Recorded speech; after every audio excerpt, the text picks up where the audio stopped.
Bueno, vamos a continuar nuestro viaje por Filipenses y les invito a que continuemos en nuestro viaje con la mejor disposición.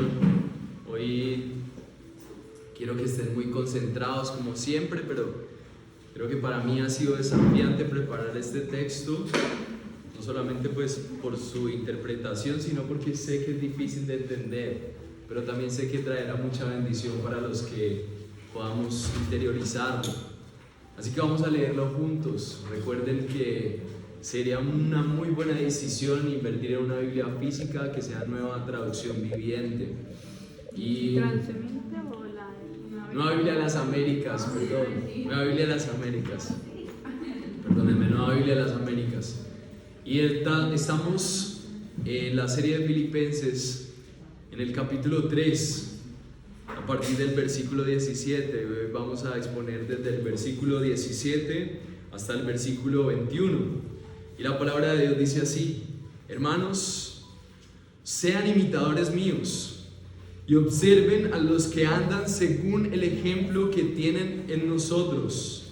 Porque muchos andan como les he dicho muchas veces, y ahora se los digo aún llorando, que son enemigos de la cruz de Cristo y cuyo fin es perdición, cuyo Dios es su apetito y cuya gloria está en su vergüenza, los cuales piensan solo en las cosas terrenales, porque nuestra ciudadanía está en los cielos, donde también ansiosamente esperamos a un Salvador, el Señor Jesucristo, el cual transformará el cuerpo de nuestro estado de humillación en conformidad al cuerpo de su gloria, por el ejercicio del poder que tiene aún para sujetar todas las cosas a Él mismo. Esta es la palabra de Dios y le ruego que hoy oremos al Señor para que traiga revelación de todo lo que tal vez nuestros ojos ni siquiera pueden ver o imaginar. Todo lo que pasará después de la muerte, después del regreso del Señor, y cómo eso tiene implicaciones para nuestra fe y nuestra vida hoy. Señor, yo toda esta semana, Dios, he estado pensando en lo difícil que es transmitir este mensaje, Señor, como algo que realmente podamos estar convencidos. Aún yo, Señor. Pero te ruego que hoy juntos, como tú lo prometiste, mientras estamos reunidos en tu nombre, puedas traer ese mismo sentir, esa misma intención, ese mismo sentimiento que tenían aquellos discípulos, que podían ver que tú eras real, estabas vivo y regresarías. Señor, que hay una ciudad que no te ama y que vive totalmente en contra de tus propósitos, pero que entender que tú tienes una nueva ciudad conformada por aquellos que has salvado y has elegido es nuestra esperanza, y saber que no están ahí los que son perfectos, Señor, sino aquellos que tú has decidido salvar por tu misericordia, por tu gracia, a pesar de ser pecadores pertenecientes a una ciudad que no te ama. Hoy podemos decir que te amamos, aquellos que te hemos creído. Así que te ruego, Dios, que por favor traigas eso que tú traerás contigo, que podamos entender que aún nuestros cuerpos serán transformados y que todo lo que existe dejará de ser. Señor, qué verdad tan difícil de entender, pero si no fuera por eso, vana sería nuestra fe si tú no regresas. Así que te ruego que traigas, por favor, y tú donde estás, pide al Señor que hoy te traiga revelación. Señor, revélanos tu palabra y usa tu palabra para impulsar nuestra fe, que hoy podamos creer en lo que tú crees que es conveniente para nosotros a través de Filipenses. Te entrego mi vida y te pido que los corazones de los que están aquí puedan ser esa tierra fértil. Prepárales. Gracias por este tiempo, Dios. Amén.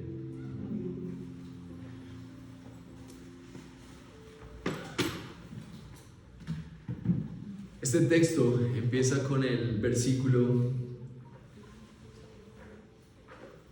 con el versículo que está en la primera parte de la unidad que vamos a estudiar hoy, y es el versículo 17. Pablo, después de hablar acerca de su vida, él termina con esta expresión. Es un llamado a los hermanos. Dice: hermanos. Recuerden que le está escribiendo a gente que hace parte de la iglesia. Recuerden que él está escribiendo a la gente que habitan en Filipos, a los filipenses. Y los filipenses son una provincia romana. Los filipenses podían disfrutar en ese momento de todos los beneficios que podían tener los romanos, como poderosos y con todas las ventajas de sus ciudades. Muchos tal vez no conocían Roma, pero tenían los privilegios que tenían los romanos. Y entonces Pablo les está hablando a hermanos, a cristianos dentro de ciudades privilegiadas. Y les dice así: hermanos, sean imitadores míos y observen a los que andan según el ejemplo que tienen en nosotros. Pablo en esta porción está haciendo una invitación, y es que nosotros podamos ver en el ejemplo de Pablo el modelo de lo que debería ser nuestra vida en las ciudades actuales y en la manera de vivir nuestra ciudadanía celestial. Y vamos a concentrarnos en cómo este texto nos ayuda a abandonar nuestros deseos terrenales como nuestra prioridad. No quiero decir que hay cosas en la tierra que nosotros no sean buenas desear, como la familia, como la comida misma, como la naturaleza misma, y tantas cosas buenas, el arte, la música, que es buena. Pero lo que quiere Pablo es que nosotros podamos, a través de este texto, trasladar nuestros afectos terrenales como nuestra prioridad y reemplazarlos por la resplandeciente y deseable ciudadanía celestial como nuestra prioridad. Hoy vamos a ver primero la invitación que Pablo tiene para que nosotros podamos caminar como ciudadanos. Después vamos a ver cómo la palabra de Dios en este texto nos muestra qué significa y cómo son aquellos que tienen una ciudadanía terrenal y que están concentrados en sus placeres y en las cosas terrenales. Después vamos a ver cómo el texto nos muestra cómo son los ciudadanos celestiales, cuáles son sus características. Y por último, vamos a ver que entre esas dos hay una tensión, hay una enemistad, hay una guerra entre los ciudadanos terrenales, porque buscando sus propios placeres, directa o en su mayoría indirectamente, están yendo en contra de la ciudadanía celestial. Entonces, si pudiéramos ver el mundo como una gran ciudad, muchos antropólogos han dicho que el mundo hoy es como si fuera una gran ciudad. Si pudiéramos ver el mundo como una gran ciudad, podríamos ver una ciudad que es una ciudad totalmente en contra de la ciudad celestial. Entonces, así haya gente que no sea intencionada en ir en contra de los propósitos de Dios, hay una guerra porque los propósitos, los principios, los valores de lo que Dios espera de su ciudad no están presentes aquí, y por lo tanto estamos en enemistad, hay una guerra. Pero por gracia de Dios también vamos a ver en el último punto que el texto nos muestra que hay una esperanza, porque imagínense una guerra entre esas dos ciudades. ¿Cómo terminaría una guerra entre la ciudad del Dios viviente, el de ojos de fuego, el que su voz es como una catarata de muchas aguas, el Todopoderoso, contra una ciudad que se rebela contra su reino, pero que no tiene nada de poder? Por gracia, nosotros vamos a ver que hay bienvenida para aún los enemigos de su ciudad por la obra de Cristo. Y Cristo, así como el nombre del tema de hoy, nos permite por gracia vivir como ciudadanos del cielo. Por la obra de Cristo nosotros podemos vivir como ciudadanos del cielo estando aquí en la tierra. Y por eso Pablo empieza a motivarles así: hermanos, sean imitadores míos y observen a los que andan según el ejemplo que tienen en nosotros. Él está modelando lo que debería ser un ciudadano. Eso me recuerda El día de hoy es el día de las elecciones. Para muchos una esperanza más, para muchos también una decepción más. Hoy no voy a hablar de ningún candidato y que el Señor me guarde a hablar de algo de eso aquí. Pero quiero hablarles de una persona que fue elegida en el imperio más importante que existió históricamente. Y esa persona fue Marco Aurelio. Roma tuvo más o menos 5 emperadores que fueron emperadores moralmente correctos. Marco Aurelio lideró un ejército de más de 1800 hombres. En el peor momento de Roma fueron atacados por los germanos, por los partos, y dieron lugar a una crisis de las más peligrosas del mundo contra el gobierno de Roma. Pero también era un esposo fiel, era una persona de una conducta moral intachable con su esposa. Era escritor y aportó a la filosofía histórica de una manera muy especial desde el punto de vista estoico. Fue líder del imperio más importante del mundo y además también fue un juez justo. Y la pregunta es, ¿cómo Marco Aurelio llegó a generar ese tipo de liderazgo? Marco Aurelio practicaba algo que se llamaban la práctica de las virtudes. Él creía que en la esencia del ser humano habían cosas buenas que teníamos que enfatizar, como por ejemplo la sabiduría, la justicia, la templanza, la valentía, y en su meditación estoica, en su forma de meditar filosóficamente, ellos entendían que tenían que perseguir esa manera para nosotros poder ser parte de un todo. Ellos creían que todos éramos parte de una misma esencia, de un supuesto energía, Dios, lo que sea, porque ellos eran panteístas. Roma adoptó todas las creencias de Grecia y Grecia creía que había un ser superior o una energía superior. Para muchos era el Logos, así como el que describe Juan, y entonces ellos creían que todos éramos parte de un todo y por eso había que ser moralmente correcto. Y esto fue lo que llevó a Marco Aurelio a concentrarse en una forma de vida moralmente correcta y enfocarse en la práctica de sus virtudes, una armonía con la razón social porque éramos un todo. Y efectivamente él llevó a cabo esas cosas bien. Pero Marco Aurelio no era una persona que creyera en el Dios bíblico. Marco Aurelio hizo muchas cosas muy bien, y si ustedes buscan a Marco Aurelio sigue siendo admirado. Hay muchos videos de YouTube narrando todas las cosas positivas que hizo Marco Aurelio.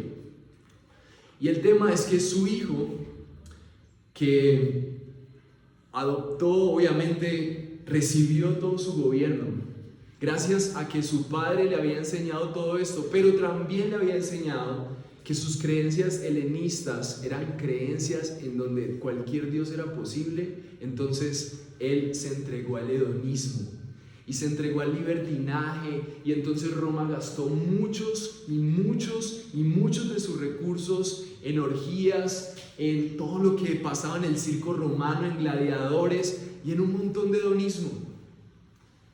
Y en ese momento empezó la decadencia de Roma. Es muy interesante ver cómo nuestras ciudades tal vez pueden estar conformadas por gente moralmente correcta, y cómo muchas personas pueden tener la narrativa de que yo no le hago daño a nadie, pero si finalmente lo que motiva nuestra actitud como ciudadanos no es que por encima de todo existe un rey que gobierna sobre todos los reinos, entonces nuestras ciudades, nuestra vida, nuestras familias van a sucumbir por más esfuerzo que hagamos de hacer las cosas bien. Y con relación a los filipenses, lo que está enseñando Pablo es que nosotros no tenemos como estándar la moral social. Nuestro estándar no es agradar a nuestro barrio, nuestras familias, nuestros profesores. Está bien, tenemos que respetar esas autoridades, pero nuestro estándar es Cristo y nuestra ciudadanía celestial, un llamado mucho más grande. Puede ser un excelente médico, pero ser un alcohólico. Puede ser un excelente profesor, pero ser un pedófilo. Puede ser tantas cosas buenas, pero por dentro estar podrido. Es por eso que el Señor quiere un cambio del corazón, no de conducta solamente. La vida cristiana es un cambio del corazón y ese corazón cambia tu conducta. Y lo que está diciendo Pablo es: sean imitadores míos, y toda la carta de Filipenses es un enfoque a cómo nosotros nos concentramos en la característica de Cristo, que se despojó de sí mismo tomando forma de siervo para llevar a cabo los propósitos de Dios, y así era la vida de Pablo. Hermanos míos, y hay dos palabras en ese versículo, dice sean y anden. Hermanos míos, sean es una realidad no superficial, es una realidad de la identidad, lo que les conforma, lo que son. Sean imitadores, es una realidad que llena toda su identidad. Sean imitadores míos y observen a los que andan. O sea, lo que está diciendo Pablo no es observen a los que dicen, no es observen a los que piensan, sino observen a los que caminan, andan constantemente conforme en todas sus cosas, así como andaba Pablo, así como andaba Timoteo, así como andaba Cristo mismo, aún despojándose de sí mismo para cumplir los propósitos de Dios. Y es por eso que el primer punto que quiero que veamos hoy es cómo y cuáles son las características de los ciudadanos terrenales.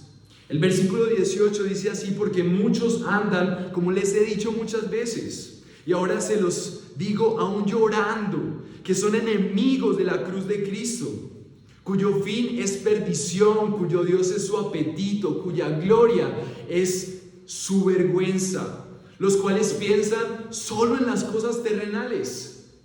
La primera porción que caracteriza a esas personas, el versículo 18 dice: porque muchos andan, como les he dicho muchas veces. O sea que lo que está diciendo Pablo es que él está haciendo una referencia a una advertencia que en esta misma carta él ya había hecho. En otras predicaciones pasadas vemos, por ejemplo, en Filipenses 3:1 antes, vemos que esa referencia hace conexión con esta, en donde Pablo les dice: por lo demás, hermanos míos, regocíjense en el Señor. A mí no me es molesto escribirles otra vez lo mismo. O sea, Pablo llevaba repetidamente hablando de esto. Y dice: para ustedes es motivo de seguridad, ustedes van a estar seguros. Estuvimos predicando esto algunas semanas. Dicen: cuídense de los perros, cuídense de los malos obreros, cuídense de la falsa circuncisión. Y estuvimos predicando que este tipo de perfiles es de lo que más Pablo dice que los cristianos debemos de cuidarnos. Así que las características de estas personas que están categorizadas en estos versículos, el versículo 2 del capítulo 3, los perros, los falsos maestros, la falsa circuncisión, son las que vienen de aquí en adelante.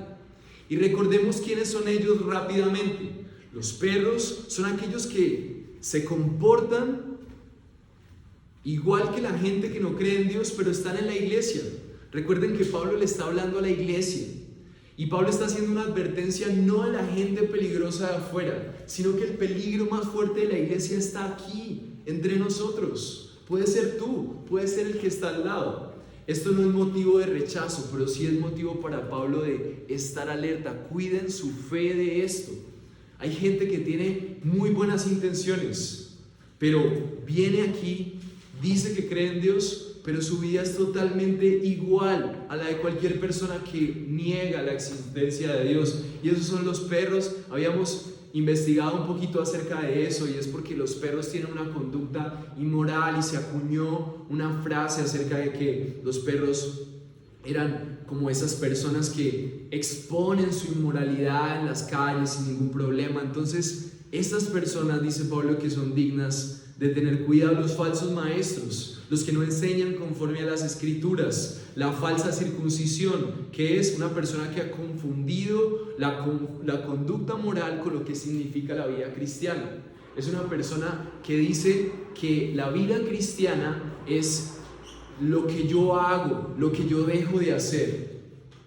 Entonces, esas personas que tienen una falsa circuncisión son personas que tienen una manifestación de la fe, que se esfuerza moralmente, pero que su corazón no está comprometido realmente con la causa de Cristo.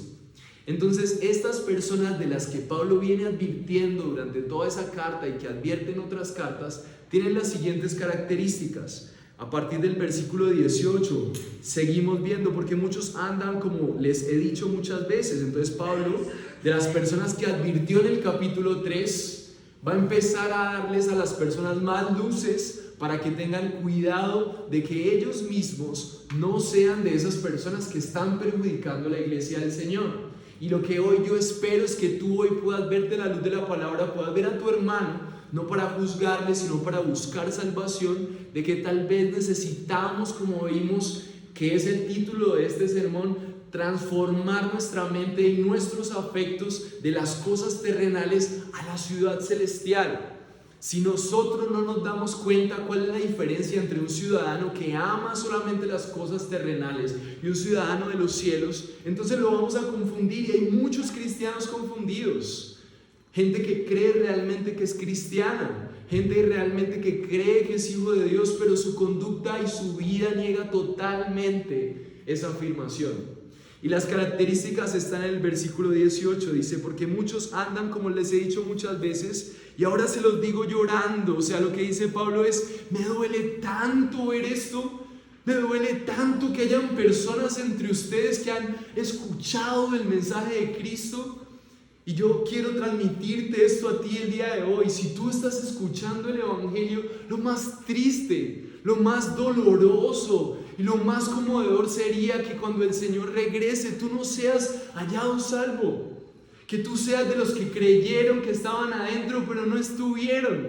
Y Pablo con lágrimas escribía. Si pudiéramos ver las cartas escritas por Pablo, seguramente tendrían tinta corrida por sus lágrimas de dolor al ver que en la iglesia había gente que había creído, pero también había gente que no era coherente con su fe. Con lágrimas les escribo esto, dice Pablo, aún llorando.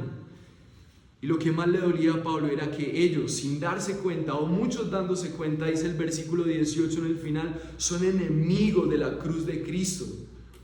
Son de ánimo hostil. La palabra enemigos es una persona que de ánimo hostil. Usted puede decir: creo en Dios, pero si su comportamiento y su vida está en otra realidad, amando las cosas de Él, usted tiene un ánimo hostil hacia las cosas de Dios. Usted está como un enemigo, atacando, afectando y siendo piedra de tropiezo para aquellos que realmente quieren vivirlo. Y entonces empieza Pablo a escribir en el versículo 19. Dice: cuyo fin es la perdición. La primera conclusión de las personas que están en contra del reino de los cielos es que esas personas están perdidas. No hay nada que le genere más pérdida. No hay una pelea más perdida que la pelea con Dios. Las personas que no tienen una fe sincera, dice Pablo, que cuyo fin es la perdición, la condenación. La palabra perdición tiene una connotación de condenación eterna. Y entonces, después de ver que esas personas son condenadas, dice más adelante, dice las características. Primera característica, versículo 19: cuyo Dios es su apetito. La primera característica de las personas que están aferradas a una ciudadanía terrenal y no a una ciudadanía celestial es que tienen como Dios su apetito. En el contexto cultural filipense y en el contexto cultural de esa ciudad que hacía parte del Imperio Romano, su cultura era muy dada a los apetitos. Y comúnmente las personas que creían en Dios y los filósofos que tenían, así como Marco Aurelio ahora, una perspectiva más moral de las situaciones, decían de forma despectiva que una persona era una persona entregada a sus apetitos, porque los apetitos eran como una necesidad de la persona de saciar las cosas de su vida en comida, en placeres sexuales y en muchas cosas no coherentes con buscar a Dios. Entonces se despreciaba esto porque la persona estaba abiertamente despreciando lo que Dios tenía para él para aferrarse a sus placeres.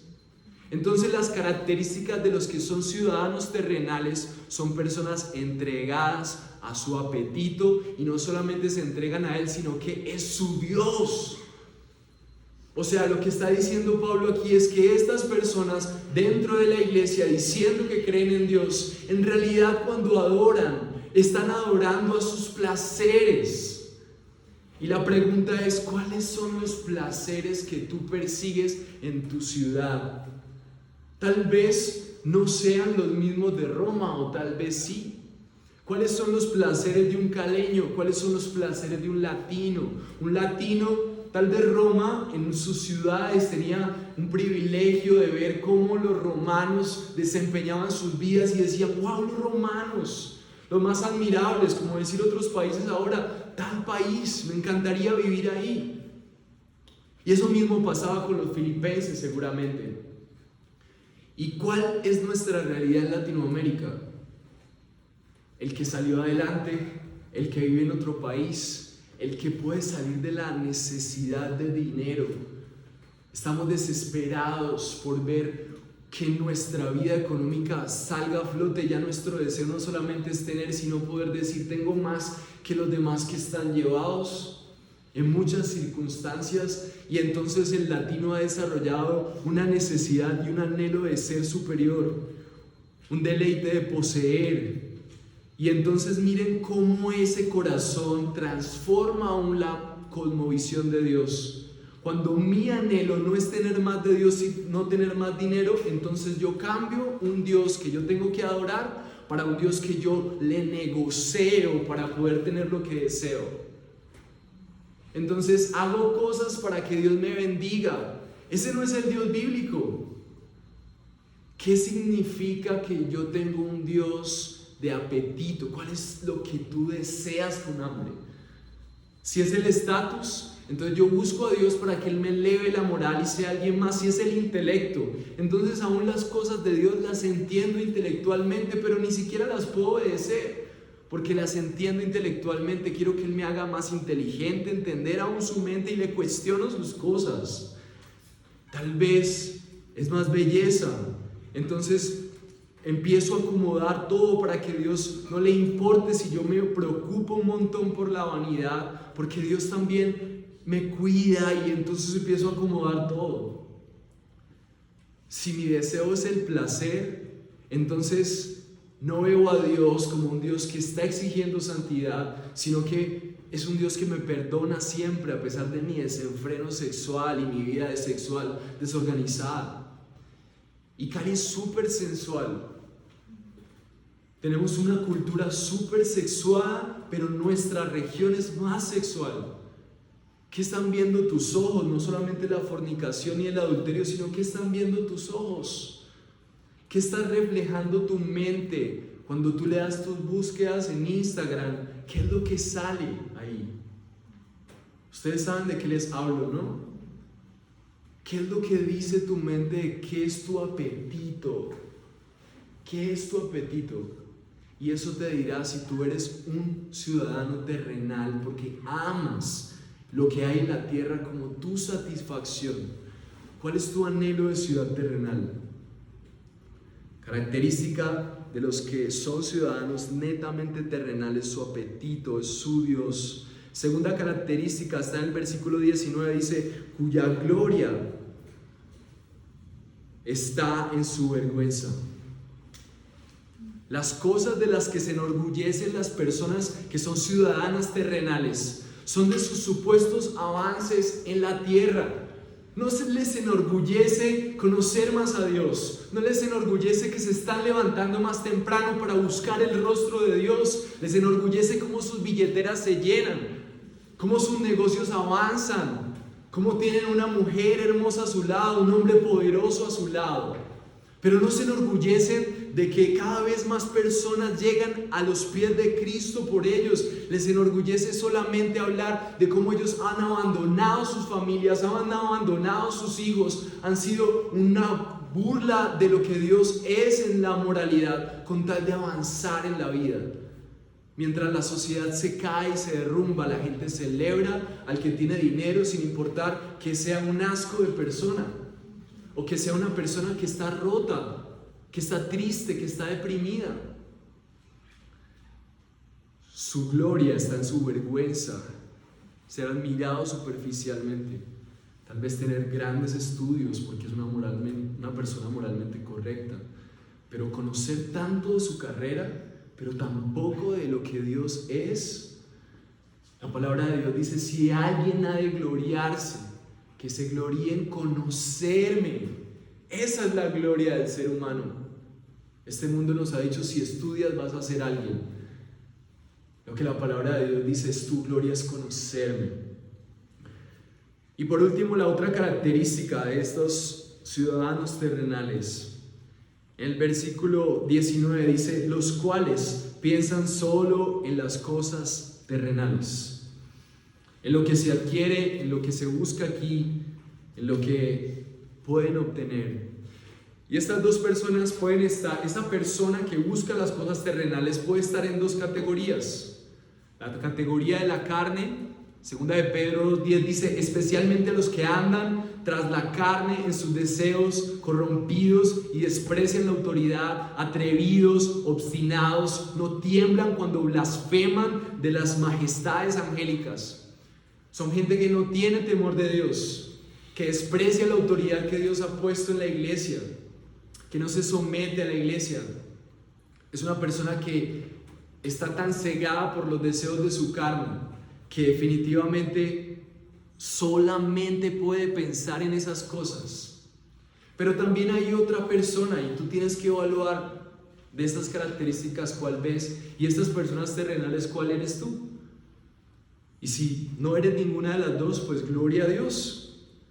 La segunda característica de las personas que están enfocados, o la segunda categoría de las personas que están enfocadas en las cosas terrenales, está en Gálatas 2:14. Dice, porque cuando vi que no andaban con rectitud en cuanto a la verdad del evangelio, dije a Pedro delante de todos, si tú siendo judío vives como los gentiles y no como los judíos, ¿por qué obligas a los gentiles a vivir como los judíos? Entonces lo que quiero decirles es que nosotros podemos ser muy terrenales en temas súper moralmente incorrectos, pero podemos ser súper terrenales siendo unos religiosos. Y Jesús estuvo siempre crucificado entre dos ladrones, el ladrón de la religiosidad y el ladrón del libertinaje. Entonces, Pablo lo que le estaba diciendo a Pedro aquí es, ¿por qué no estás viviendo conforme al evangelio? Pedro le estaba diciendo a la gente en Galacia que ellos debían hacer un montón de rituales para acercarse al Señor. Y entonces abandonó el amor por ellos, abandonó la gracia del evangelio que les abría las puertas al reino de Dios sin necesidad de hacer cosas religiosas. Entonces, así como los filipenses tenían placeres, prioridades, tenían privilegios por ser parte de un gobierno como Roma, ¿qué de los privilegios que están puestos para ti en la ciudad de Cali son tu apetito que se ha convertido tu Dios? Superioridad económica, intelectual, comodidad, amor romántico. ¿Qué es? ¿Qué es que desea tu corazón más que Dios? Y vamos a contrastar esta realidad con lo que significan los ciudadanos del cielo y sus características. El versículo 20 dice así, porque nuestra ciudadanía está en los cielos, dice Pablo, de donde también ansiosamente esperamos a un Salvador, el Señor Jesucristo. Entonces Pablo en la primera frase dice, porque nuestra ciudadanía está en los cielos. Entonces Pablo está utilizando un contraste para decirle a los filipenses, miren, los terrenales son así, pero Pablo les está diciendo nuestra. Pablo está diciendo nuestra, o sea, él estaba convencido de que en la iglesia de Filipo, los comentaristas dicen que la iglesia de Filipo se reunía en casas como esta y que si ellos tenían casas, probablemente ellos eran gente de dinero, y seguir a Cristo les estaba significando pérdidas económicas y sociales. Pero Pablo había visto una fe tan fiel en ellos que él podía decir nuestra, ustedes son parte de la ciudadanía celestial. Él estaba seguro de eso. Y su ciudadanía no es esas cosas, está en los cielos. Pero la pregunta es, ¿por qué Pablo podía tener certeza? ¿Y por qué él podía decir que ellos eran ciudadanos celestiales? Juan 14, versículo 2 dice, en la casa de mi Padre, estas son las palabras de Jesús. Jesús le había dicho a sus discípulos, dice, en la casa de mi Padre hay muchas moradas. Si no fuera así, se los hubiera dicho, porque voy a preparar un lugar para ustedes. Él tenía certeza de que ellos eran ciudadanos de una ciudad celestial, porque Jesús le dijo que todos aquellos que creyeran en Él iban a ir con Él a una nueva ciudad. Tengo un amigo en otro país que vive con su esposa y él me cuenta que su esposa tiene algunos privilegios porque ella tiene la ciudadanía de ese país. Él está en ese país y aún estando en ese país, él no tiene todos los privilegios de ese país. Su esposa sí tiene los privilegios que tiene un ciudadano de ese país porque tiene su identificación y nacionalidad. Pablo y los discípulos todavía no estaban en esa ciudad celestial, pero ellos tenían la certeza de que aún pisando aquí en la tierra, así como el ejemplo que les acabo de dar, su seguridad estaba en que si Jesús les dijo que su lugar y su nombre estaba en esa ciudad y que Él iba a preparar una morada para ellos, entonces ellos la tendrían. Y entonces Pablo conecta directamente la fe con la ciudadanía. Y entonces Pablo dice, porque donde también ansiosamente esperamos en un Salvador, o sea, ellos esperan ansiosamente, están tan seguros de que la esperanza no está en conseguir todas las cosas aquí en esta ciudadanía terrenal, que ellos tienen ansiedad por esperar. Es como, la palabra ansioso es como cuando uno va a esperar a una persona que viene durante mucho tiempo para hacerle una bienvenida, ya casi llega, ya es el momento, vamos a hacer la bienvenida, y una persona muy importante, muy amada. Pablo está diciendo, nosotros estamos llevando a cabo una labor aquí especial, pero lo que él llena en su corazón es que él espera en su Salvador, porque su Salvador le conecta con una realidad diferente a esta, y esa es su esperanza. ¿Y cómo es posible que esto suceda? Porque Pablo y los filipenses no son diferentes a ti. No sé si viste de las características de los ciudadanos terrenales cosas con las que tú te identificas. Pues ellos eran iguales a ti, eran iguales a mí. ¿Cómo sucedió que ellos tuvieran tanta certeza? Si ellos en su ciudad lo único que hacían era ir en contra de la ciudad de Dios, eran enemigos de Dios. ¿Qué sucedió? Y lo que realmente sucede cuando Él dice Salvador es el centro de la certeza que ellos tienen. Los puritanos descubrieron que la fe no es posible si tú no tienes en qué tener certeza. Necesitas tener la seguridad de las promesas de Dios que cumple sus palabras para que puedas tener fe. Y entonces Pablo, al escuchar a un Jesús que cumple, que resucita, cumplió todo, cumplió las profecías, también va a cumplir lo que viene. Romanos 8, 10, 11 dice también la convicción y expresa lo que Pablo cree. Dice, y si Cristo está en ustedes, aunque el cuerpo esté muerto a causa del pecado, sin embargo el espíritu está vivo a causa de la justicia. Pero si el espíritu de aquel que resucitó a Jesús de entre los muertos habita en ustedes, Él mismo que resucitó a Cristo entre los muertos, también a sus cuerpos mortales por medio de su espíritu que habita en ustedes. El Espíritu de Dios que habita en cuerpos que han sido entregados al pecado, amantes de ciudadanías terrenales, tiene el poder de cambiar nuestra naturaleza y llevarnos a una ciudad diferente. Y eso es en lo que creemos nosotros. Pero lo creemos porque Romanos dice que si el Espíritu está vivo, solamente es a causa de la justicia. ¿Qué quiere decir eso? Que la razón por la cual ellos podían tener seguridad de que eran parte de una ciudadanía celestial es porque Dios hizo justicia. ¿Qué justicia? Pues que Dios, así como Sodoma y Gomorra fue extinguida por el fuego que cayó del cielo, eso es lo que se merece la humanidad. Eso es lo que se merecen ciudades que solamente viven en contra del Dios viviente. Pero Dios, en vez de derramar su fuego sobre tu vida y sobre mi vida, sobre una ciudad como Cali, sobre una ciudad global como la que tenemos, derramó su ira sobre Cristo. Y entonces Cristo recibió el castigo que nuestras ciudades y tú y yo merecíamos. Y con su fe y con tu fe puesta en Él, entonces tú puedes decir, confío en el que pagó por mí. Y entonces yo por fe puedo decir que soy ciudadano celestial. No para relajarme, sino que si yo soy ciudadano celestial y ya se me dio por gracia la nacionalidad del cielo, mi comportamiento en la tierra es coherente a eso. La glorificación es el sello de oro de la obra de Cristo. Cristo paga por los pecados, nos da su justicia, pero no solamente es para eso, sino para llevarnos a la nueva ciudad. Cuando Él regrese, para que juntos conspiremos por el bien del mundo y de las galaxias y lo que Dios quiera. Es increíble, ellos creían que era posible tener una fe más allá de este mundo corrupto, y esa era su esperanza. La razón por la que ellos tenían esa certeza es porque ellos a través de Cristo habían visto que a pesar de lo que eran, ellos habían recibido gracia. Tú puedes recibir la gracia de la nueva ciudadanía solamente por depositar tu confianza en un Dios que realmente es tu Señor y tu Salvador, que estás dispuesto a vivir para Él y para su gloria.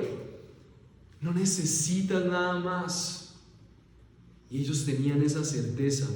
Hay muchas características que nos llevan en contra de la ciudad de Dios, pero solamente una nos da entrada a la ciudad de el resplandeciente luz admirable, que es Cristo. Y es la fe puesta en lo que Jesús hizo por ti, por gracia.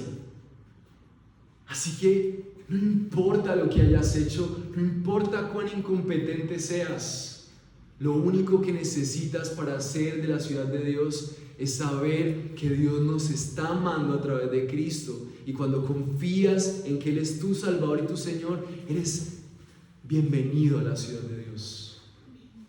Por fe, por la obra de justicia que Cristo hizo.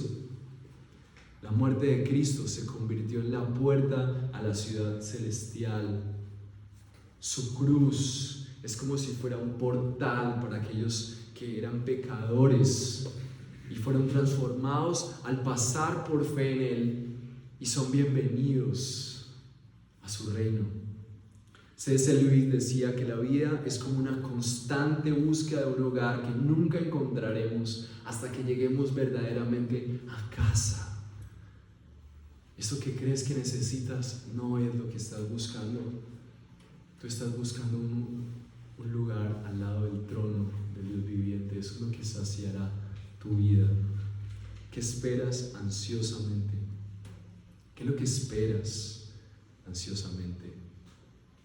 ¿Qué es lo que te pone desesperado por no tener? Y qué bueno que eso que te llena de ansiedad fuera Cristo, y fuera que Él regrese, y fuera que Él nos muestre su ciudad.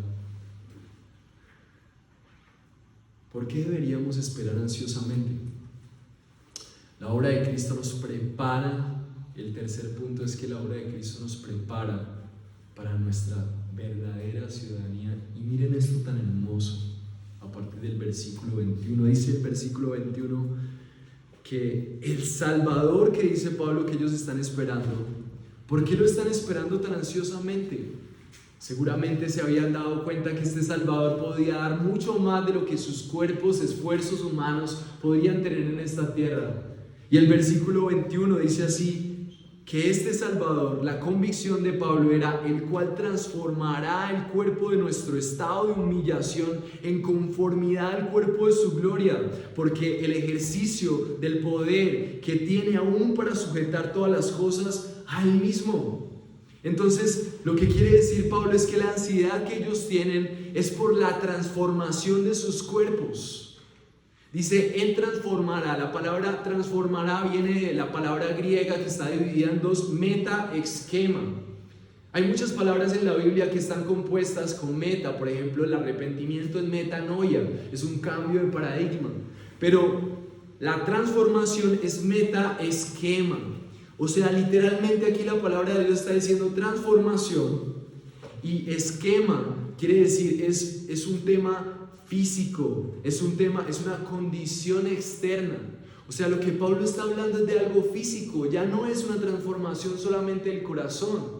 Pablo está diciendo, ese Salvador, ese que nos vino a salvar, ese que cambió y transformó nuestro corazón de metanoia, hizo que nosotros nos arrepintiéramos. Ese mismo Salvador, por la energía de su fuerza, Él va a transformar.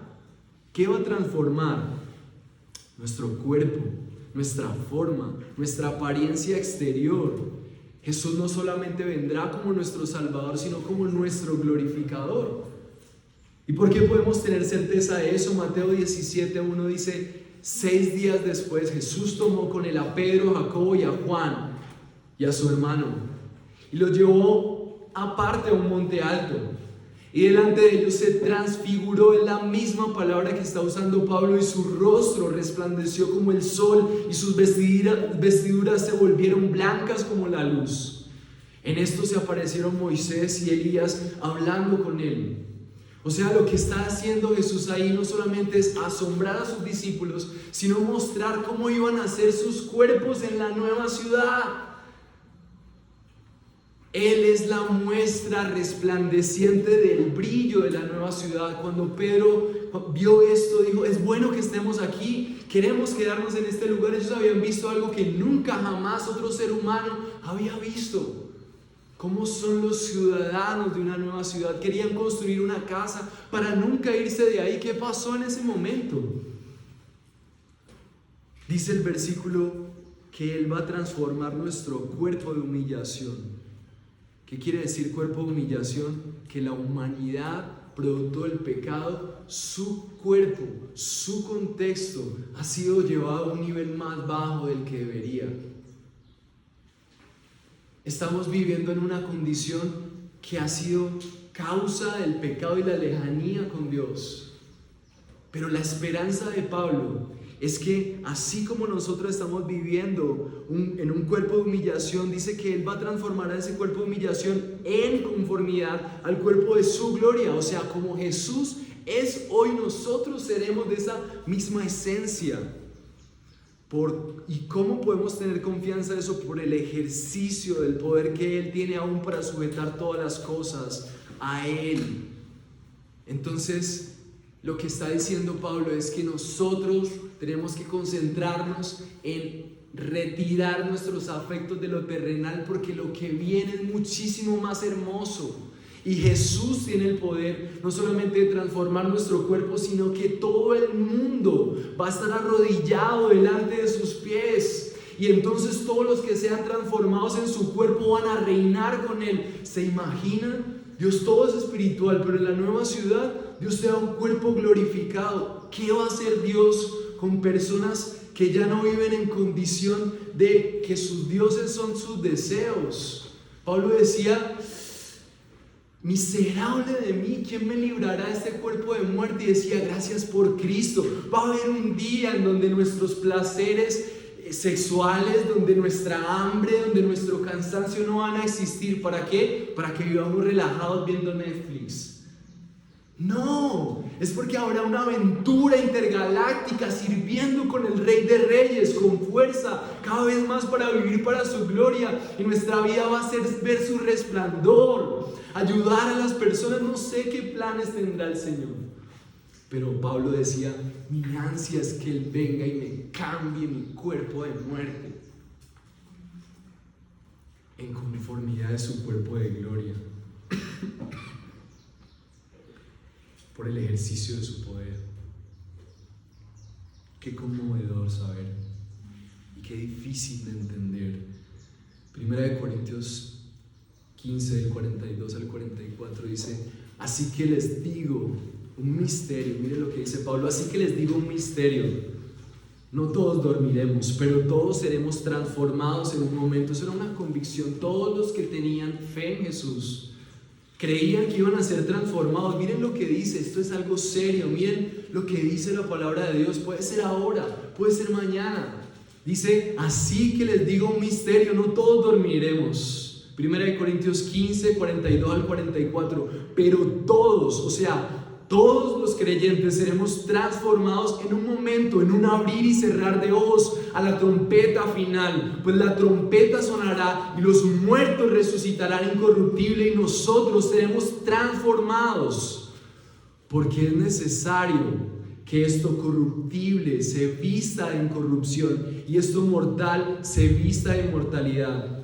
Pero cuando esto corruptible se haya vestido de incorrupción y esto mortal haya vestido de inmortalidad, entonces se cumplirá la palabra que está escrita: devorada ha sido la muerte en victoria. ¿Dónde está, oh muerte, tu aguijón? ¿Dónde está, oh sepulcro, tu victoria? El aguijón de la muerte es el pecado y el poder del pecado es la ley. Pero Dios, gracias, que nos da la victoria por medio de nuestro Señor Jesucristo. Por tanto, mis amados hermanos, estén firmes, constantes, abundando siempre en la palabra del Señor, sabiendo que su trabajo en el Señor no es en vano. No es en vano. Va a haber un día en donde cada esfuerzo va a valer.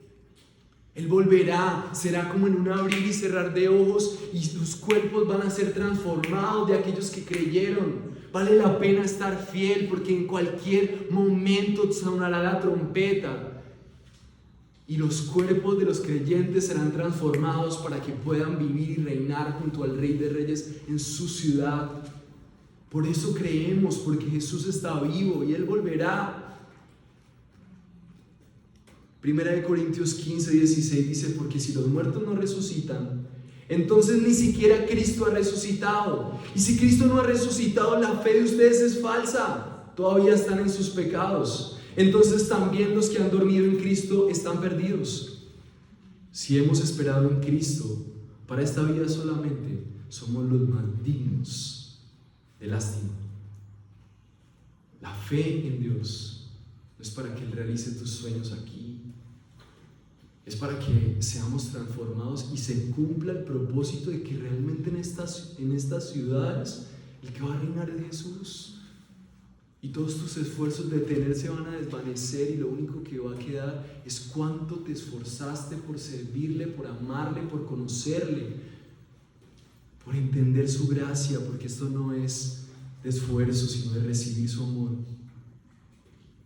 Y miren lo que dice Apocalipsis 21, del 1 al 5, dice: después el ángel me mostró un río de agua viva, resplandeciente como el cristal, que salía del trono de Dios y del Cordero, en medio de la calle de la ciudad, y a cada lado del río estaba el árbol de la vida, que produce 12 clases de fruto, dando fruto cada mes, y las hojas del árbol eran para sanidad de las ciudades. Ya no habrá más maldición. El trono de Dios y del Cordero estará allí y sus siervos les servirán. Ellos verán su rostro y su nombre estará en sus frentes, y ya no habrá más noche y no tendrán necesidad de lámpara ni de luz del sol, porque el Señor su Dios iluminará y reinará por los siglos de los siglos. Reinarán. Qué gran privilegio que los pecadores aferrados y amantes de las ciudades terrenales, ahorita por gracia de la obra de Cristo, por la sangre del Cordero derramada por ellos, van a reinar junto a Dios. Esto es loco, pero ese es el Evangelio. Es gracia. Dios no te está pidiendo que tienes que ser perfecto para entrar al cielo. Dios te está diciendo: tienes que confiar en mí como tu Señor y tu Salvador. Así que, como conclusión, no necesitamos ser gobernantes como Marco Aurelio en un día de elecciones y esperar que venga el Salvador humano y nosotros esforzarnos por ser alguien. Ya somos todo lo que necesitamos en Cristo. Y si trabajamos, tal vez lo necesitamos, pero trabajemos también para el Señor. Necesitamos reemplazar nuestro corazón que ama las cosas terrenales para empezar a meditar en su palabra y darnos cuenta de las promesas de Dios. ¿Qué tal si esto es verdad hoy y tu cuerpo es transformado y que cada esfuerzo que hiciste se convierte en coronas, que tú puedes decir: ¿cómo me vas a poner a reinar y me vas a poner una corona a mí? Todo el mundo va a tirar sus coronas. y van a poder dar gloria a Dios con lo que hicieron aquí en la tierra. Será lo más especial que podamos hacer ante tanta gracia, rendirnos y gozarnos ante tanto amor. En tu trabajo, ¿estás comportándote como un ciudadano terrenal o como una persona que sabe que tiene una ciudadanía celestial? ¿Qué implicaciones tienes que empezar a considerar de cómo un ciudadano de los cielos trabaja en donde estás? En tu familia, ¿cuál es la forma en la que tú te estás relacionando con las personas? En la iglesia, ¿estás comportándote en la iglesia como un ciudadano de los cielos? Y yo les voy a decir algo: si esto es verdad, si esta palabra que se ha cumplido desde Génesis miles y miles de años sigue fielmente como viene cumpliéndose, nosotros no solamente deberíamos esperar ansiosamente, sino que tenemos que urgentemente decirle a nuestros hermanos en la iglesia, a nuestros vecinos y a donde sea que nosotros estemos, que lo que están construyendo es como un castillo de naipes que en un abrir y cerrar de ojos se va a desmoronar. Y el Señor volverá y transformará a los que creyeron en Él, a los que se esforzaron, a aquellos como los filipenses que, pudiendo tener todos los privilegios de la ciudad, estaban usando sus casas para que el reino de Dios se estableciera mientras Él regresa. Como estás usando tus recursos para que cuando el Rey vuelva puedas ser hallado fiel. Pero quiero recordarte una última cosa. Esta bienvenida a la ciudad no tiene nada que ver con la moral, no tiene nada que ver con los cambios externos. Esto solamente es para aquellos que confían por fe en la obra de Cristo, que pagó por sus pecados, pero también será la misma obra que le revestirá con sus propias características en su cuerpo. Pero si tú realmente has creído en Jesús, no solo que existe, sino que Jesús es el mismo que va a someter a todas las cosas bajo sus pies. Entonces es un privilegio venir a Él, pero no estamos viniendo solamente a nuestro vecino amigable. Estamos viniendo delante del que todos los más poderosos caerán de rodillas ante Él. Entonces, como es tan hermosa la gracia, también es tan grande el respeto. Es tan sublime este espacio. Vale la pena estar aquí. Probablemente las personas que te vas a encontrar allá en la otra ciudad sean personas que están aquí. Qué hermoso saber eso. Lo más parecido a la nueva ciudad es esto. Si hay un lugar importante en la ciudad, es la iglesia. Aquí se viven los valores de la ciudad. Gente haciendo muy cosas buenas. Seguramente hay muchos mejores vecinos que yo en muchas áreas, mejores que yo, aún pueden predicar mejor que yo, pero yo tengo la certeza, así como Pablo, de que yo soy ciudadano del reino de los cielos, no porque yo soy bueno, sino porque he creído que la sangre del Cordero ha cubierto todas mis iniquidades y mis transgresiones. ¿Tú puedes ver eso? Que puedas tener confianza de que cuando en un abrir y cerrar de ojos tu cuerpo va a ser transformado porque tu vida es coherente, que has confiado en un Dios que te ha salvado por gracia, pero que también te da el poder de la resurrección de Cristo para que vivas como un ciudadano celestial en la medida de lo posible aquí en la tierra.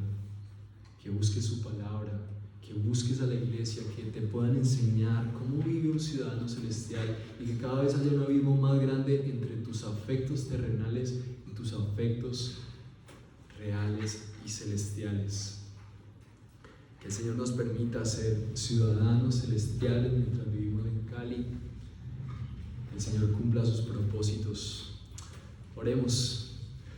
Señor, gracias por la oportunidad de ser expuestos a tu palabra, Señor.